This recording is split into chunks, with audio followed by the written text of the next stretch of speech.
Olá, pessoal! Sejam bem-vindos ao nosso curso de Cálculo 2. Eu sou o professor Tiago de Oliveira e nessa videoaula vamos trabalhar com o problema da distância. Bora lá! Pessoal, nessa videoaula vamos apresentar o problema da distância usando um exemplo. Então vamos lá. Vamos considerar agora o problema da distância. Encontre a distância percorrida por um objeto durante um certo período de tempo, sendo que a velocidade do objeto é conhecida em todos os instantes. Pessoal, de certa forma, esse é o problema inverso do problema da velocidade discutida lá no cálculo 1, ou seja, lá no cálculo diferencial. Se a velocidade permanece constante, então o problema de distância é fácil de resolver por meio da fórmula distância igual velocidade vezes tempo. Ok, mas se a velocidade variar, não é tão fácil determinar a distância percorrida. Vamos investigar o problema no exemplo a seguir. Suponha que queiramos estimar a distância percorrida por um carro durante um intervalo de tempo de 30 segundos. A cada 5 segundos, registramos a leitura do velocímetro na seguinte tabela. Então, no tempo igual a zero, assim que começamos a contar, a velocidade era de 27 km por hora. Depois de 5 segundos, a velocidade naquele momento era de 34 km por hora. Assim por diante, até o 30º segundo, e a velocidade naquele momento era de 45 km por hora. Beleza. Para termos o tempo e a velocidade em unidades consistentes, vamos converter a velocidade para metros por segundo. Se o nosso tempo é segundo, né? Então, lembrando, né, que 1 quilômetro equivale a 1.000 metros e 1 hora equivale a 3.600 segundos. Assim, no tempo igual a zero, a velocidade é de 7,5 metros por segundo. Então, convertemos aqui todas as velocidades de quilômetros por hora para velocidade de metros por segundo. Assim, durante os 5 primeiros segundos, a velocidade não varia muito. Logo, podemos estimar a distância percorrida durante esse tempo, supondo que a velocidade seja constante. Então, aqui no tempo de 0 a 5 segundos, a velocidade, quando começamos a contar, era de 7,5 metros por segundo. Beleza. Depois de 5 segundos, a velocidade começou a ser de 9,4 metros por segundo. Se tomarmos a velocidade durante esse intervalo de tempo como uma velocidade inicial, vamos supor, né, que a velocidade no instante de 0 até 5 segundos seja constante e que ela seja de 7,5 metros por segundo. Então, obteremos aproximadamente a distância percorrida durante os 5 primeiros segundos, que nós sabemos, né, que é a velocidade vezes o tempo. Então, 7,5 vezes 5 vai dar 37,5. Aqui o segundo cancela com o segundo, né? Então, vamos ter 37,5 metros.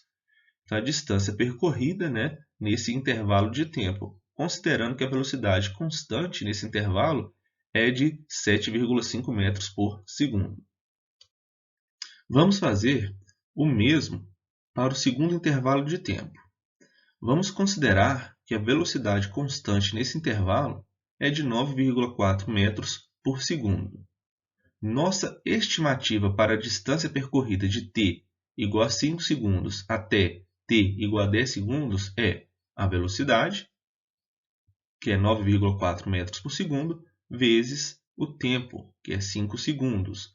Isso vai dar 47 metros, a distância nesse segundo intervalo de tempo. Então, adicionando estimativas similares para os outros intervalos de tempo, obtemos uma estimativa para a distância total percorrida. Então, vamos fazer isso também, né, para o terceiro intervalo de tempo, depois para o quarto, depois para o quinto e depois para o último, o sexto. Assim, vamos ter uma estimativa de 342 metros a distância que esse carro percorreu de 0 até 30 segundos. Podemos também, pessoal, da mesma forma, usar a velocidade no fim de cada intervalo de tempo, em vez de no começo com uma velocidade constante. Então, anteriormente, o que a gente fez? A gente pegou o intervalo aqui, o primeiro intervalo de 0 a 5, e usamos a velocidade constante nesse intervalo, sendo a velocidade inicial. Podemos fazer o mesmo processo, só que agora nós vamos usar a velocidade no fim de cada intervalo. Então, nesse primeiro intervalo, nós vamos usar a velocidade de 9,4 como sendo a velocidade constante. Então, vamos fazer isso para cada. No segundo intervalo, nós vamos usar a velocidade constante sendo a velocidade final de 10,6 metros por segundo. Então, fazendo isso para cada intervalo e depois somando, nós vamos ter uma distância ali de 367 metros. Se quisermos uma estimativa mais precisa, podemos tornar as leituras de velocidade a cada 2 segundos, ou até mesmo a cada segundo. Então, fazendo isso e diminuindo, o intervalo ali de tempo, a nossa distância vai ficar cada vez mais precisa. Pessoal, eu não sei se vocês já perceberam, mas esse processo que fizemos para calcular a distância é bem parecido com o processo que usamos para estimar as áreas. A similaridade tem explicação quando esboçamos um gráfico da função velocidade do carro na figura abaixo e traçamos os retângulos, cujas alturas são as velocidades iniciais para cada intervalo de tempo. Então, olha aqui, nós temos o gráfico, O eixo X é o tempo, o eixo Y é a velocidade. Então, aqui nos 5 primeiros segundos, nós vamos construir um retângulo, onde que a extremidade esquerda vai ser a velocidade inicial, que era lá de 7,5 metros por segundo. Então, a área do primeiro retângulo vai ser base, 5 vezes a altura, que é 7,5, ou seja, igual a 37,5, que encontramos para a primeira distância, que é também a nossa estimativa para a distância percorrida nos primeiros 5 segundos. Ok. De fato, a área de cada retângulo pode ser interpretada como uma distância, pois a altura representa a velocidade e a largura representa o tempo. Assim, a soma das áreas dos retângulos nessa figura abaixo é o L6, Então, a gente vai fazer a soma de cada área desses retângulos. Lembrando, aqui nós estamos somando os retângulos olhando para a altura sendo a extremidade esquerda de cada retângulo. Então, a soma aqui nós vamos encontrar 342. Ok, igual é encontrado lá na distância, olhando para a velocidade inicial como uma velocidade constante. Então, 342 é a nossa estimativa inicial para a distância total percorrida. De forma geral, suponha que o objeto se mova com velocidade v igual a f de t, em que o t está entre a e b e o f de t é maior ou igual a zero. Logo, o objeto move-se sempre no sentido positivo. É bem parecido com o que fizemos para o problema da área, Vamos registrar as velocidades nos instantes t0, t1, t2 até tn, onde o t0 é igual ao a e o tn é igual ao b, de forma que a velocidade seja aproximadamente constante em cada subintervalo. Ok. Se esses tempos forem igualmente espaçados, então, entre duas leituras consecutivas, temos o período de tempo ΔT, que vai ser igual a b menos o a dividido ali por n.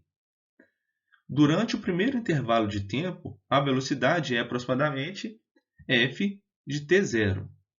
E, portanto, a distância percorrida é de aproximadamente velocidade vezes o tempo, Então, f de t0 vezes ΔT. Analogamente, a distância percorrida durante o segundo intervalo de tempo é de cerca de f de t1 vezes ΔT, e assim por diante, Assim, a distância total percorrida durante o intervalo de tempo AB é de aproximadamente, aí vamos somar todos os intervalos, né? E vamos obter o seguinte somatório. Somatório de f de t i menos 1 vezes ΔT, onde que o i vai de 1 até n.